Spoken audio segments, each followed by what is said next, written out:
Mike Wallace is a great example of how far flatline speed can get you in professional sports. His route running was solid, his hands were decent, he had a nose for the end zone, he had a lot of good traits that contributed to his game, but easily his most defined attribute was straight up speed. In super simplistic terms, this guy was a track star wide receiver. A Willie Parker, if you will. Like last week against Cleveland, little over 200 yards. Yeah, they were awful at the Browns. Here is one aired out for Mike Wallace. What a start. Touchdown, Pittsburgh. Mike became Ben's favorite deep ball target very quickly, and it added a completely new fold to the offense. Rather than just being picked apart by Roethlisberger or getting outworked and outmuscled by Hines, now the Steelers had the ability to take the top off of your defense. The throw for it, gonna go deep. Mike Wallace is open. He got it. Wallace, touchdown. Like I said, we had a straight-up track star that would see your defensive backs and go, "Thank you very much, I'll take two." For the last number of years, the Steelers have always tried to keep a burner on the roster in some capacity. Well, Ross Township police say that an officer was at a red light. He was in traffic when he saw smoke and smelled marijuana coming from a car. The Steelers have always wanted one speedster in that room. Jokes aside, Martavis took over that role pretty well. Other guys like CA3 contribute to that fold of the offense. It's important to make sure defenders can't just squat on short routes because they know you're not going deep. That was the problem with the offense during Ben's last couple of years. What's the point of sending people deep on defense when the offense has no desire to go there?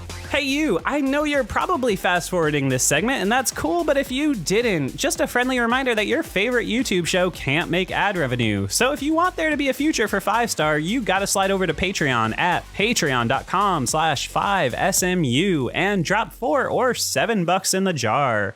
That's like $30 for the rest of the season. I know you can swing it. You get a free welcome gift and Discord access where you can chat with me and the rest of the gang live during games. Do it. Now roll the game. Mike Wallace felt like the starter for the Steelers' speedster receiver archetype. This is right around the time Pittsburgh started to gain a reputation as a wide receiver factory, and Wallace became a centerpiece example of it. I think after a while, Ben got comfortable with the mindset of, fuck it, Mike's down there somewhere. My brother, hey, nice job. Appreciate it, brother. Is that longer than our touchdown there? Hey, we still, I didn't want to break it because I love you so much, so I just evened it. I just tied it, brother. Wallace may not have been a wide receiver one for reasons that were kind of out of his control, but a significant contributor during the early days of the Killer Bees era doesn't really seem like it does his career full justice to me. Put prime Wallace on a lot of teams that didn't have AB and Hines, and Mike is wide receiver one for sure. Roethlisberger gonna go deep. Man out there's Wallace. He's got him. Wallace. Touchdown. The word efficient may not come to mind when you think about Mike Wallace, but he was pretty good at making the most of his opportunities. He wasn't the kind of guy to rack up 10 receptions per game, far from it, but hitting the 100-yard mark wasn't normally a problem for him. 12. Pump fake and airs it out deep. Wide open is Wallace, and Wallace has the catch at the 1. I mean, listen to some of these games. 3 receptions, 133 yards. 5 receptions, 116 yards. 1 reception against the Brownies for a 95-yard touchdown. One of his best games was the Steel City shootout against the Packers, where Mike only put up 79 yards, but on 2 catches with 2 touchdowns.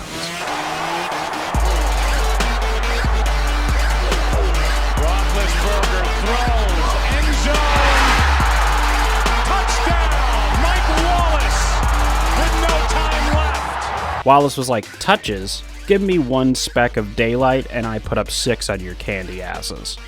I just remember it being, it was surreal. It was crazy because I had never had a play like that in my career.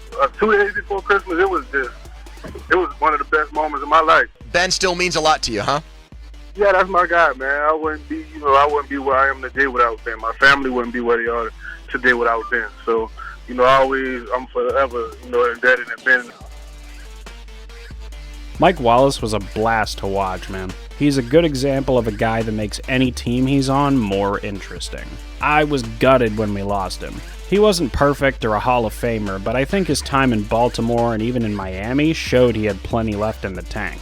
Seriously, he got decent production out of the mid-2010s pre-Tua Miami Dolphins. And I'm pretty sure only Mike and Frank Gore have done that, and gotten out alive. A track star in a wide receiver's body? Maybe. Someone worthy of the Steelers' Hall of Honor? Possibly. But during his prime, I think Mike Tomlin inadvertently summed him up perfectly. Don't blink. Meep meep.